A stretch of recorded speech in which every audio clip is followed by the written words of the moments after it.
Good day, everyone, and welcome to our lesson one, which is all about the introduction to post-colonialism. So, in this lesson, we'll find out the definition of post-colonialism, where this field of discipline originated from, the different theories, just a little background of the theories that emerged to come up with this post-colonialism, and other key concepts related to post-colonialism. So regarding post-colonialism, there is actually no one singular post-colonialism. What this means is that it can be productively articulated in different ways as an enabling and critical concept, despite the difficulties we have to live with when we try to describe it. So what it's saying is that there is no single definition of post-colonialism. Instead, there are many ways to define it. There are many ways to approach it. So that's why there is no one singular post-colonialism. So therefore, it's not just a word we can render precisely. It's not saying like a bird is a winged animal. It's not as easy as that, but rather there are so many concepts and ideas that we need to take into consideration so that we can arrive or closely arrive to what post-colonialism is. But out of its very variety comes possibility, vitality, and challenge. These are some keywords that somehow empower or brings essence to the word post-colonialism. Possibilities, vitalities, and challenges. So, what's the difference between post-colonial or the post-colonial without a hyphen? So, when we talk about post-colonial, it's as if we're saying that it's a time period. It means after colonialism. So, denotes a particular historical period or epoch, like those suggested by phrases such as after colonialism, after independence, after the end of empire. On the other hand, post-colonialism refers to disparate forms of representations, reading, practices, attitudes, and values. So things that we embody, imbibed, the way we think, the way we view things. Those are the contents of when we say post-colonialism. So representations, practices in reading, attitudes, values. These principally aesthetic phenomena can circulate across the historical border. So these things go beyond time. Historical border. So from 1940 to 1950, 1950 to 1960, decade, it goes beyond decades, it goes beyond centuries. So because it's a really loaded concept, and it also it circulates across colonial rule and national independence. It does not refer to something which tangibly is. So you cannot hold it. It's not tangible. You cannot clearly see it, but rather it denotes something which one does. So it is a progressive action. Post-colonialism is a progressive action. Even when we say that the Philippines is already an independent country, still there are some fragments. There are still many residues impacted to us because of colonialism. So that's why it's a way of doing. It's a constant challenge. It's a constant battle to somehow free ourselves from the impacts done by colonialism. So it's actually really something that a person does. So it's not just a moment in time, or a period, but rather it's something that a person does. It can be described as a way of thinking, a mode of perception, a line of inquiry, an aesthetic practice, a method of investigation. So it is indeed something that one does. So when we talk about post-colonialism and colonialism, there are three related terms. These terms are capitalism, imperialism, colonialism. So when the colonizers started to spread out across the globe, so that was because of capitalism. So the desire to enrich the country in terms of wealth, in terms of trade, fortune. So that's capitalism. And capitalism somehow becomes one of the fuel for what we call as imperialism. That's why certain empires, like for example, Great Britain, wanted to spread to other countries because of capitalism. That's why capitalism somehow fuels imperialism. Because when we talk about imperialism, it's the extension and expansion of trade and commerce under the protection of political, legal, and military control.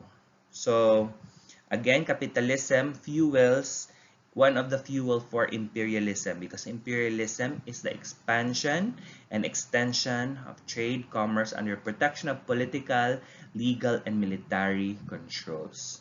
So we can say that there are parts of Africa, South Asia, the Americas, that somehow some parts of the Australasia somehow became part of the British Empire because they expanded there. They want more control.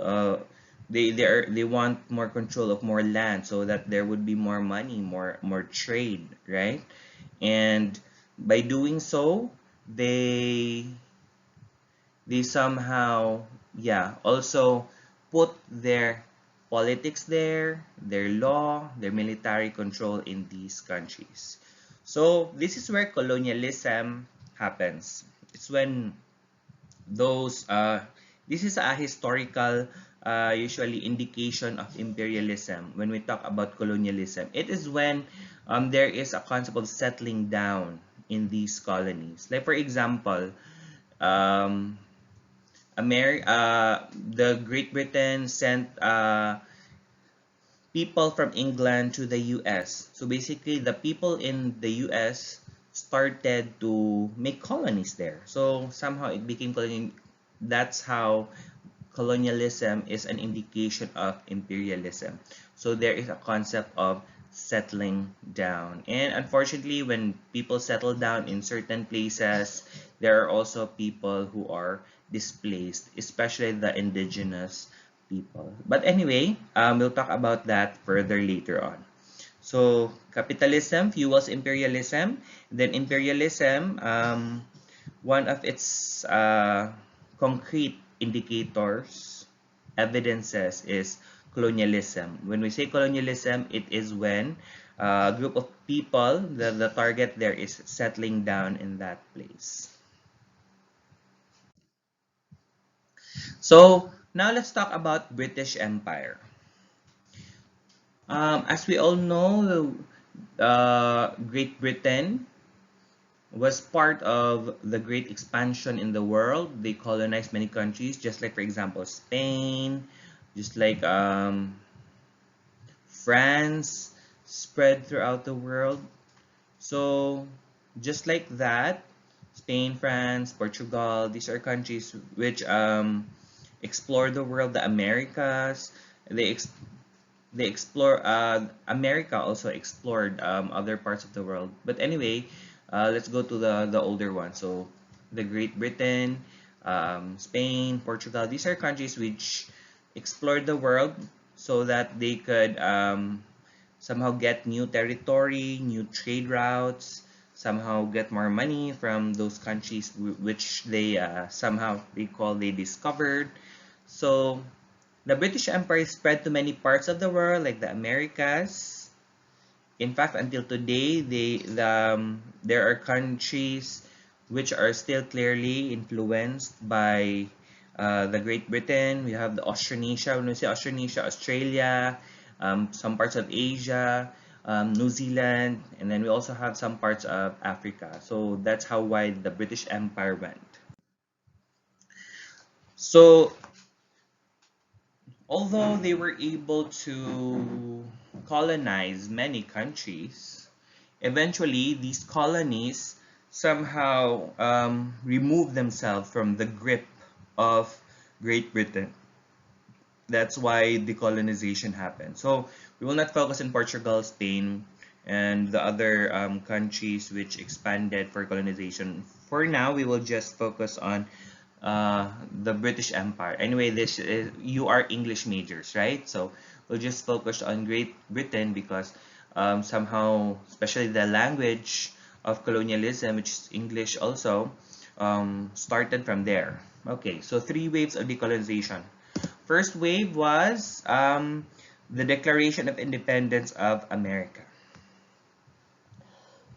I guess you already know that America declared independence on the 4th of July. That's why they have celebration every year, the 4th of July. It's actually an independence from the rule of Great Britain. So they were actually the first countries which became independent from Great Britain. If you were able to watch Hamilton, yeah, it was around during that period, and it was actually beautifully presented in that musical, how America fought for their independence and how Alexander Hamilton was like a key figure in that independence.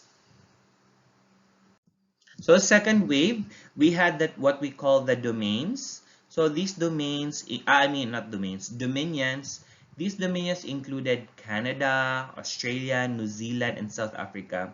If you have encountered the concept of world Englishes, these are the countries which until today are what we call the inner circle, the countries which use English as a first language because they are the when expansion happened, these are the countries which truly had lots of colonies of the Great Britain and spoke English. That's why they are first world countries. I mean first world, they are the, what do you call this? Users of the language. Their first language is English. So these nations today referred to as settler nations, considered of large European population that had settled overseas, often violently displacing or in some cases destroying the indigenous peoples of these lands. First Nation people in Canada. So next we have the Aboriginal communities in Australia, New Zealand's Maori, and the many different tribes in South Africa. Those were displaced because of these settlers. So they actually came from Great Britain. They are what we call the dominions.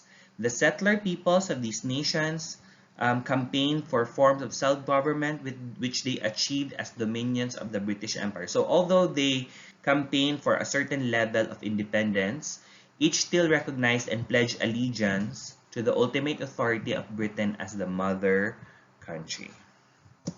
However, later on, these dominions achieved autonomy. That's why if you notice these places, they are not actually American, I mean British colonies anymore, or they are not territories of the Great Britain. Rather, they are independent countries: Canada, Australia, New Zealand, South Africa. So that was the second wave, and the third wave was after World War II. Because after World War II, somehow Britain became somehow, you can say, like a weaker country, and new world powers emerged like America and Russia. So because of that also, they lost their colonies in the Caribbean, South Asia, and Africa. So those countries also tried to fight for their own independence, and eventually these smaller colonies, which were at that time headed by elites, okay, elites or like the higher class people, small groups of higher class people under Great Britain. So they also eventually lost their powers over these colonies, thus third wave of decolonization. So the places in Caribbean, South Asia, Africa, they became independent countries. So for example, India was once a colony of Great Britain. In the Caribbean, we have the British Virgin Islands, Honduras. So those are some countries in the Caribbean which were once colonized by Great Britain. And if you notice, these countries actually speak in like a British accent. In fact, if you watch Miss Universe, South African countries, they somehow speak in a British way, right? So it's not American like the Filipinos. Usually our target is speaking in an American accent. Most probably because in English was introduced to us by American friars, right? Okay. So that's the third wave of decolonization from the great British Empire. So it was after World War II. So Wave 1, America. Wave 2, the Dominions. Wave 3, after World War II. So now let's talk about the rise of Commonwealth literature. So what does this mean? So it was a term literary critics began to use from the 1950s to describe literatures in English emerging from a selection of countries with a history of colonialism. So this refers to writers from the different predominantly European settler communities, as well as writers belonging to those countries which are in process of gaining independence from British rule, such as from African, Caribbean, and South Asian nations. So where does the term Commonwealth literature come from? So origin of the word, Commonwealth originally referred to the Dominion countries of Britain. So again, Dominion countries, if you remember, one moment.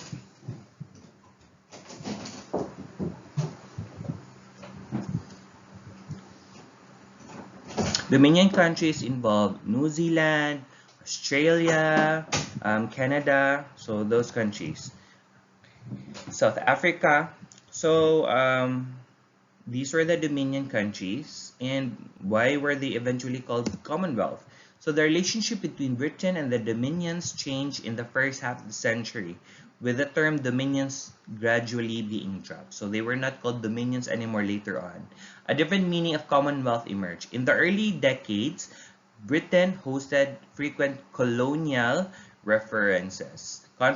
So it was a gathering of the governors of the colonies and heads of the dominions. Later on, in 1907, these meetings were renamed. Instead, they were called imperial conferences. This was in recognition to the fact that dominions were no longer strictly British colonies. So that's why they were just called imperial conferences. However, again, after World War II, Wave 3, these meetings became Commonwealth Conference and featured the head of state of the newly independent nations. Because again, after World War II, Great Britain lost its grip to many of its colonies by that time. So the shift from colonial to Commonwealth, it's actually a good thing because it suggests a particular version of history in which the status of colonized countries happily changes from subservience to filial equality. So yeah, it's actually good to hear the word Commonwealth over a colony, right? Because Commonwealth somehow, when we say common and then wealth, there is a feeling of equality. So it's a version of history in which there's already a certain level of equality because many of those countries belonging to the Commonwealth are somehow, we can say, already independent countries. So these are gatherings of independent countries. So it laid the foundation of various post-colonial criticisms that were to follow and to which post-colonial critical activity remains in depth. So it's very important to introduce this Commonwealth literature because they are the springboard or they are the precursor of the study of post-colonialism. That's why post-colonialism is very indebted to these Commonwealth literatures. So now let's talk about theory of colonial discourses. So I've already mentioned that Commonwealth somehow introduced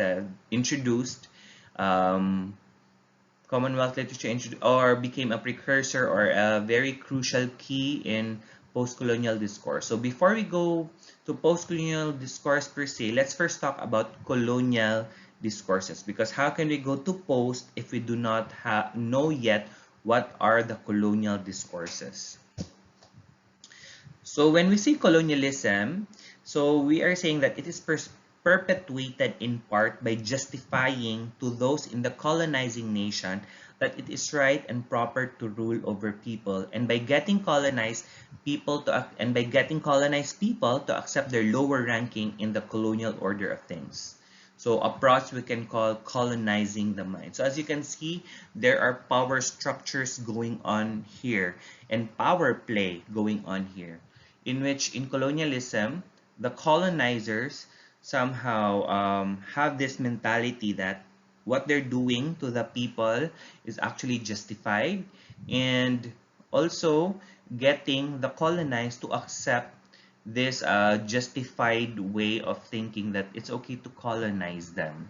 It's okay that they are in the lower rank. This is all for the good. This is all for the better, because later on, when you go to the lessons 2, 3, 4, 5, you will find out there that colonizers somehow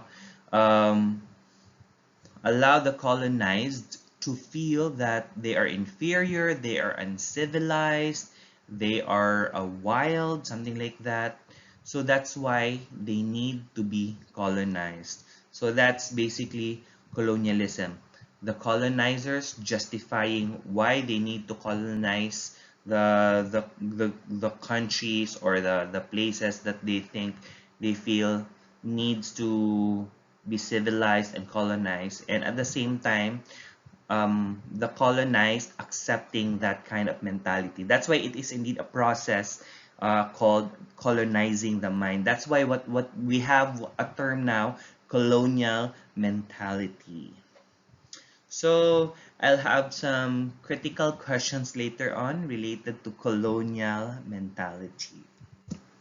So language also plays a crucial role in this, because of course language is culture, right? Language is a reflection of culture. It's something very powerful. It's one of the keys as to how colonialism spreads, and or why colonialism is somehow accepted by people. So for example, language is actually very evident in, let's say, literary works, or the Bible, for example. You use language there, you translate it. So in doing so, the colonizers use language as a tool to show to the colonized that, hey, you have an inferior culture, you have an inferior way of living, you are uncivilized. So language really plays language plays a valuable role there. At the same time, for the colonized, when they read this text, somehow, for example, spread of Christianity and the values, and then this does not coincide to their belief system. So somehow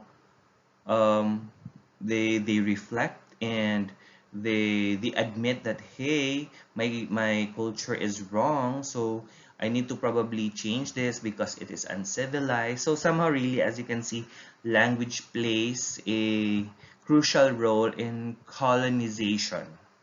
So that's why, yeah, it's mentioned here, language plays a crucial role in this. And somehow, it's also reflected in the language of people, how they experience colonization, right? Because language is, again, a reflection of culture. Probably before, there are words that were not yet introduced to the country, but after colonization, there might be words that were introduced, way of thinking that were introduced after colonization.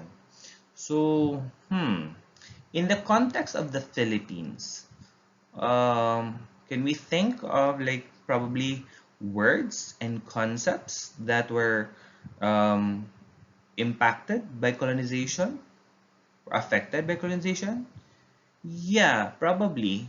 For example, the fact that, for example, in Cebuano, we have so many words that originated from Spanish, like candila.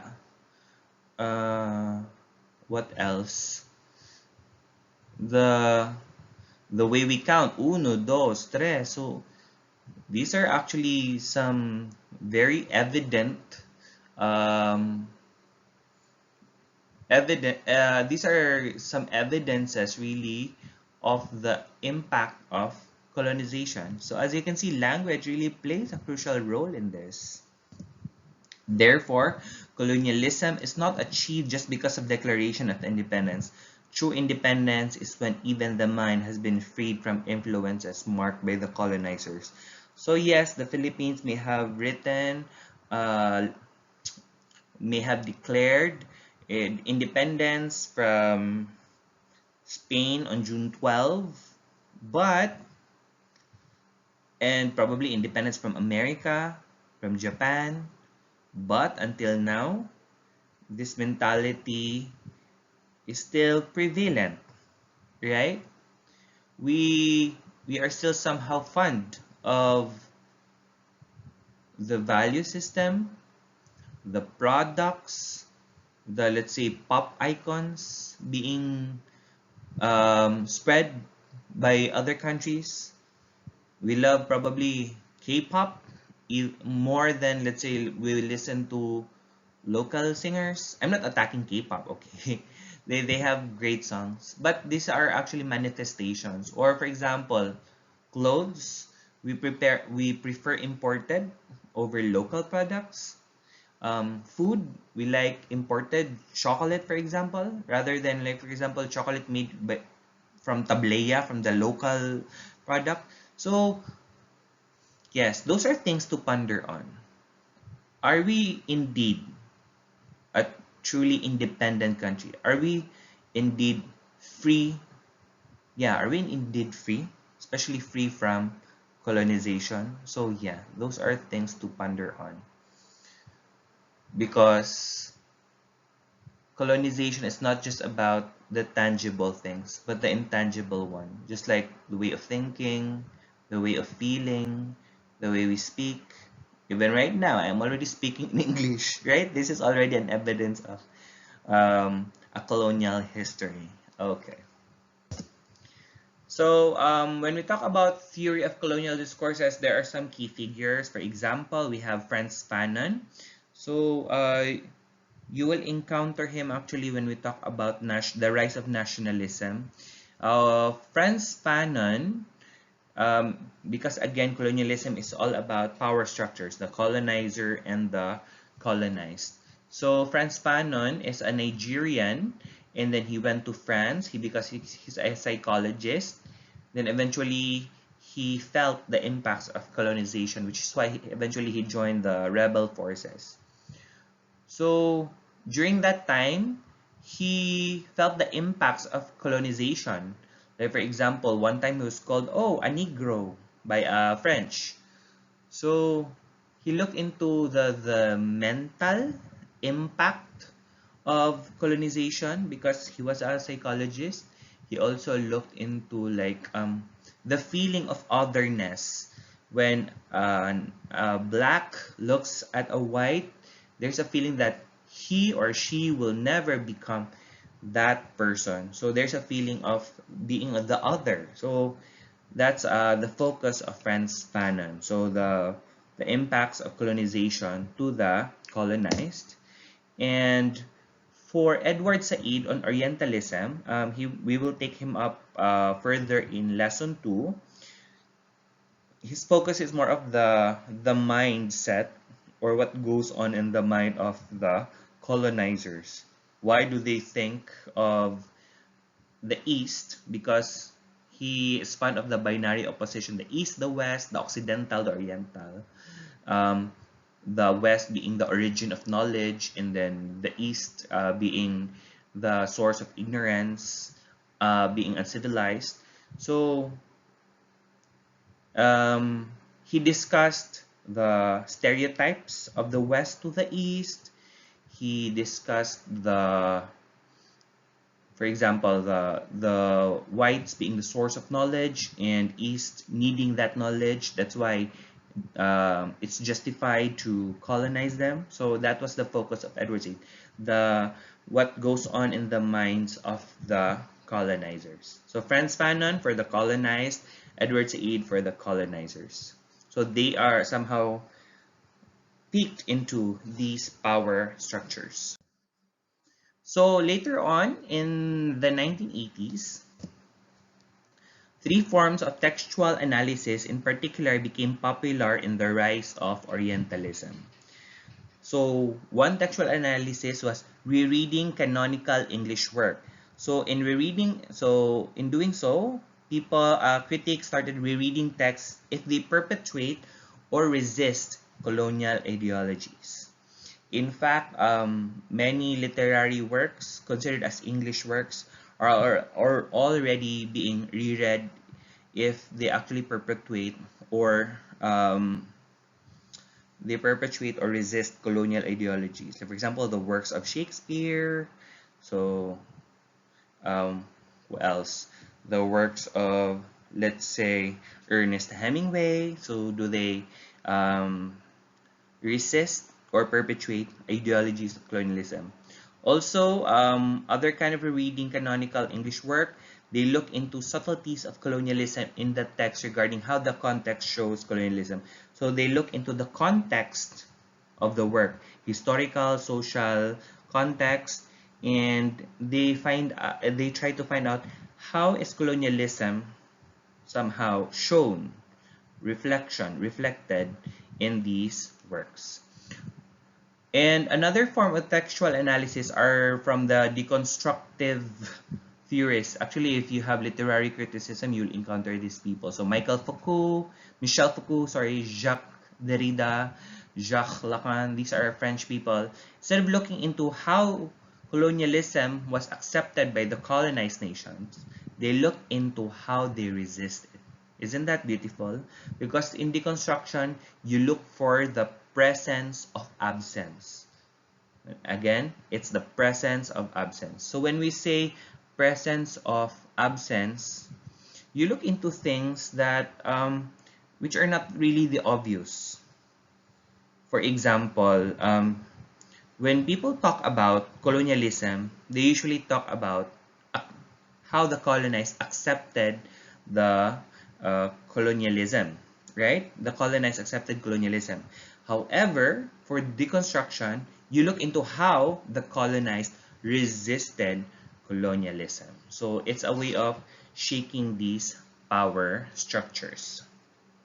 And also, in deconstruction, this is actually somehow I can say a very overused term before pandemic, because there are many movies and then people are saying, oh, it's deconstructed because it shows the other side of certain characters. For example, the villains are celebrated in many deconstructed movies. Like, for example, Maleficent. Instead of portraying her as evil, she is being portrayed as good in those movies. Or Jack the Giant Killer, it's deconstructed. Jack was once considered as like a scaredy cat, but what happens if he's a brave Jack, right? So these are some manifestations of deconstruction in in pop culture. So other people who are key figures in the rise of Orientalism and post-colonialism are, for example, Homi Bhabha and his theory on mimicry, colonialism being split, unstable. So we will encounter him further, and I discussed him further in our lesson 2 on Orientalism. And we also have the Russian critic, Chakravorty Spivak.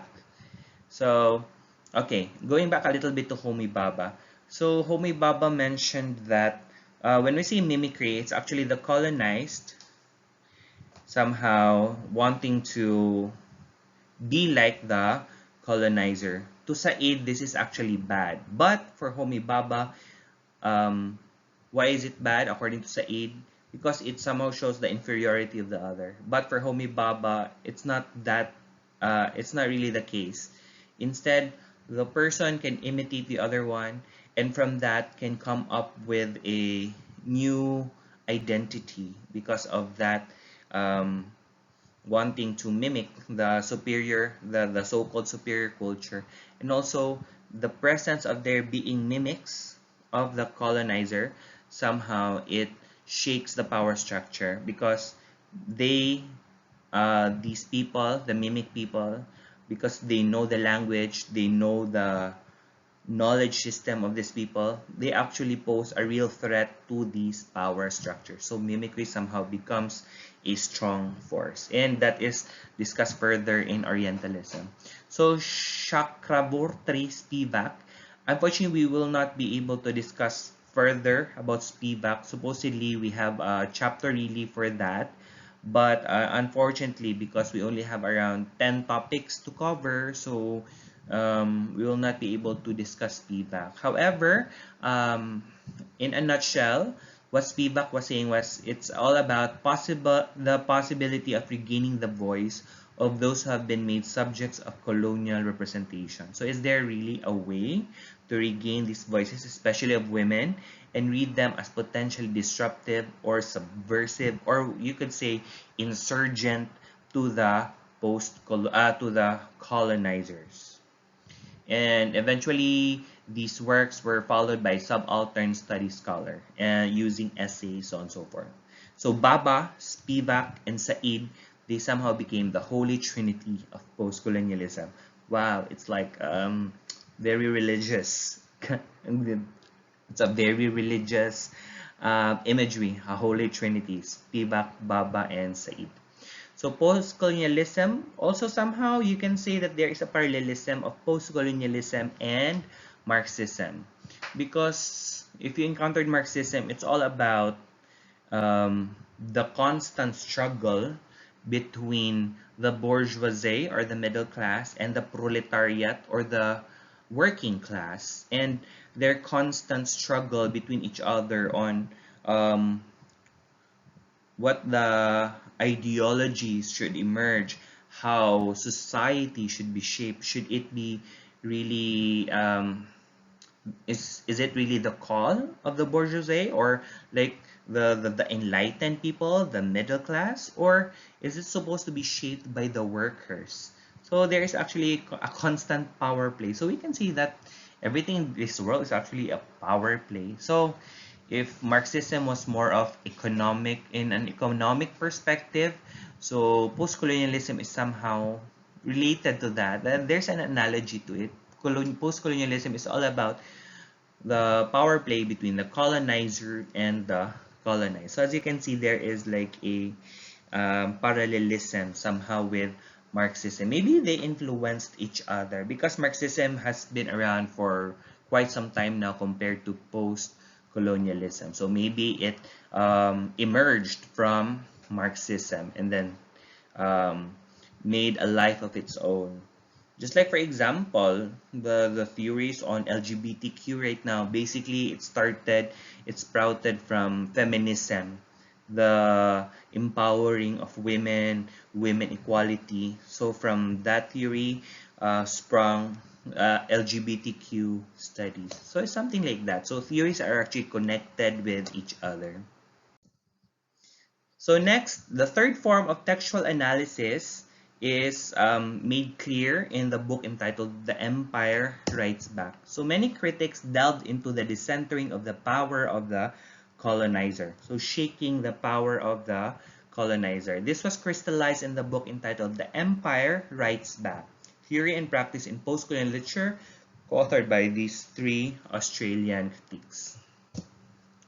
So literatures from the once colonized countries was fundamentally concerned with challenging the language of colonial power, unlearning its worldview, and producing new modes of representation. Basically what post-colonialism did was this third form of textualize look into the fortunes of English language in countries with a history of colonialism, noting how writers were expressing their own sense of identity by refashioning English in order to enable it to accommodate their experiences.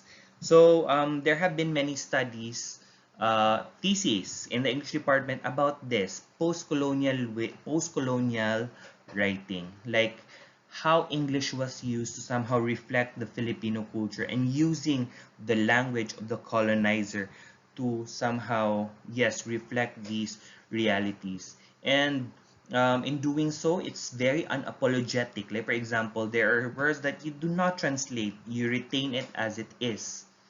Why not, right?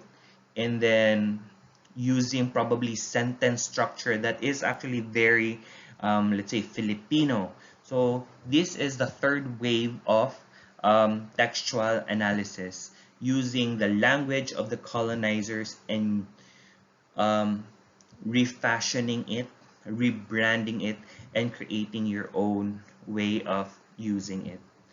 And somehow you get to like shake power structures and question the ownership of language. Who owns language now? Nobody owns it. Anyone can use it, refashion it to accommodate your own experience. In fact, there are many Black poets doing this, post-colonial writings.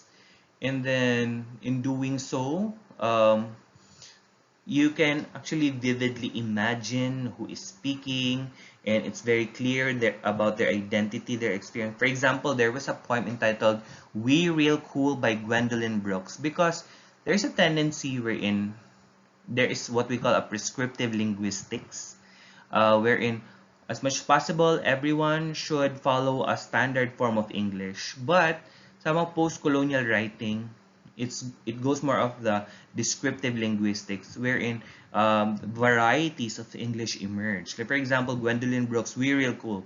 You could actually see that it's an African American speaking. For example, "We real cool," "We skip school," "We lurk late," "We strike straight." So very short, and it's like a very southern language being used in that poem. So that's the empire writing back, the former colonies using English to somehow um, refashion, remodel English to accommodate their own experiences. However, there are criticism of the empire writes back, and just like all theories, I think all theories have criticism. So these are some of the criticisms. However, even though there are criticisms, it does not still invalidate how valuable the contribution of the empire writes back is.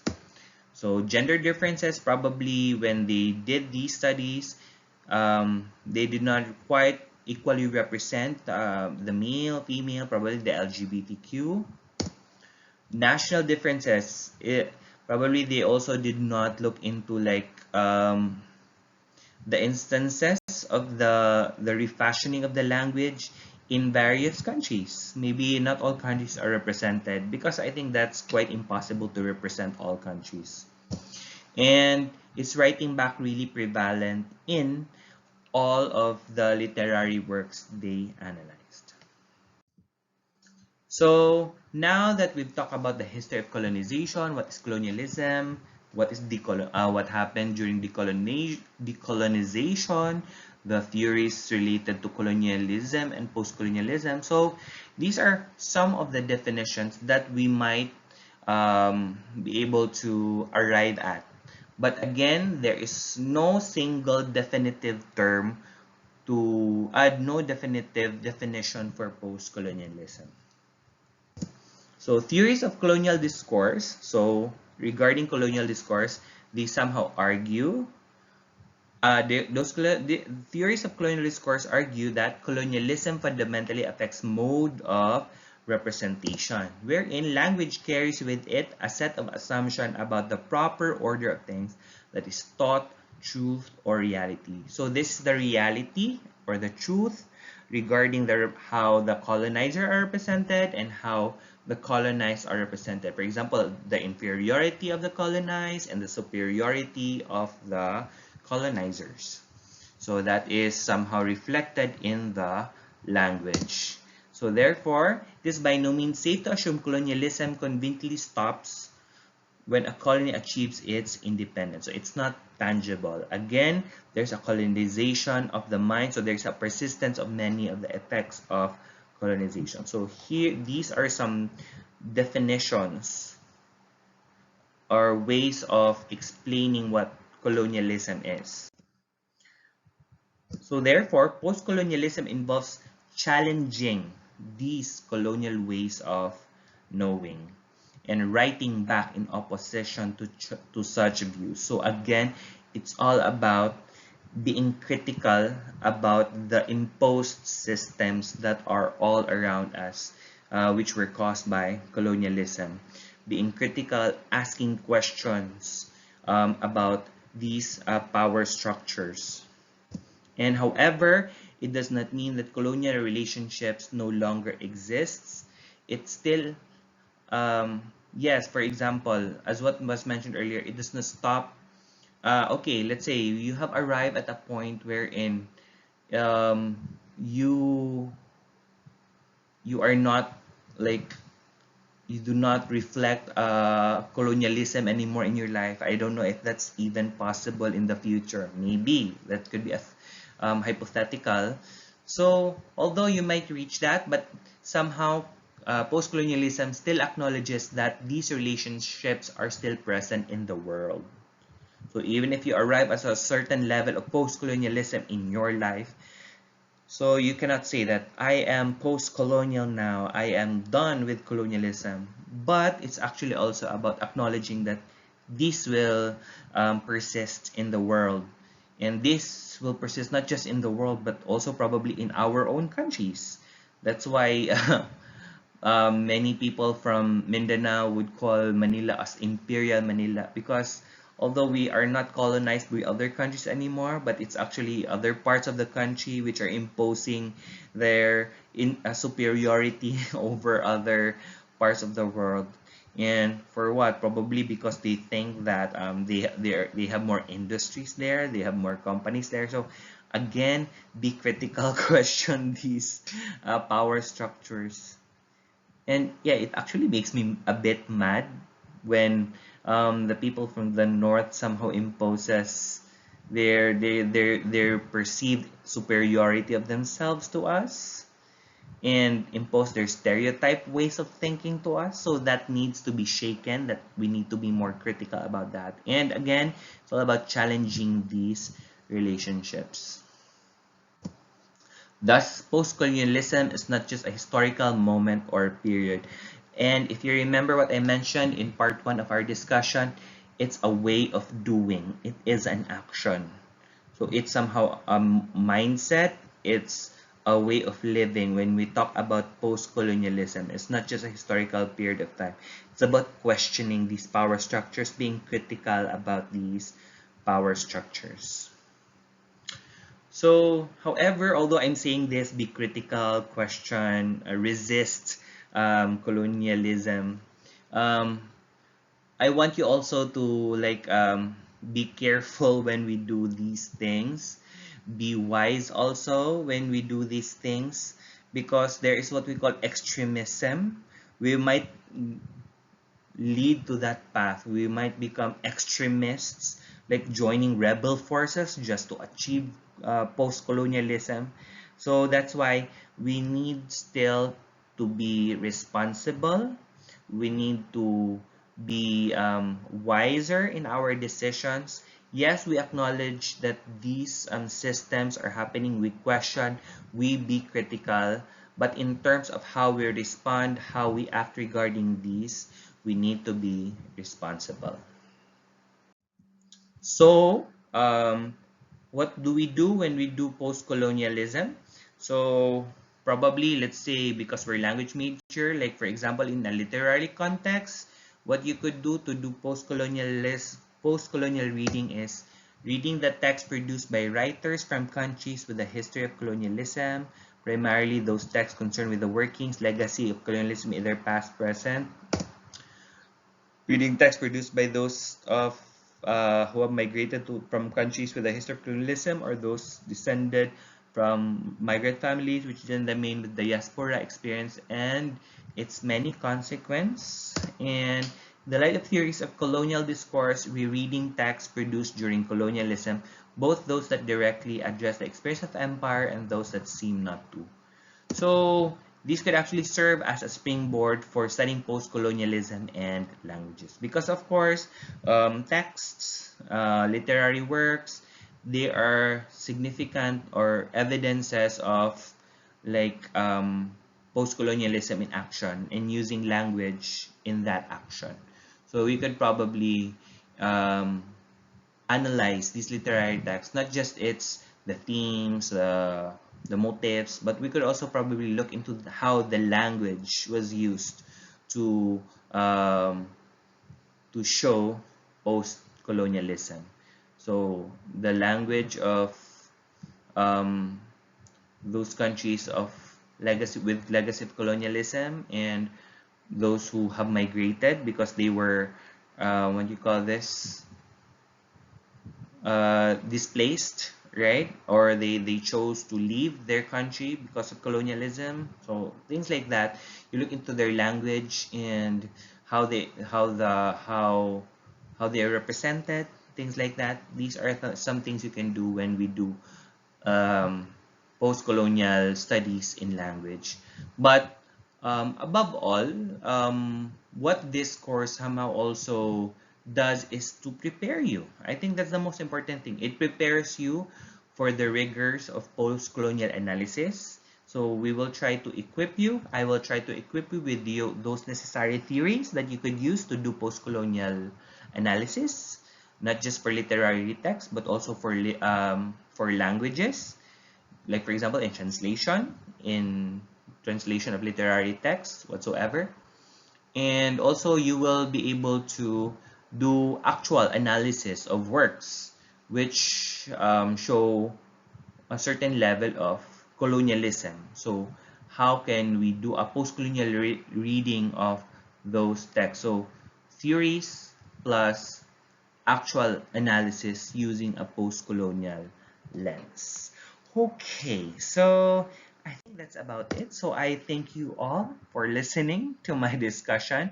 I hope you learned a lot, and I hope that through this introduction you have somehow been grounded and been prepared for the lessons that are to arrive in lesson 2 to lesson 10.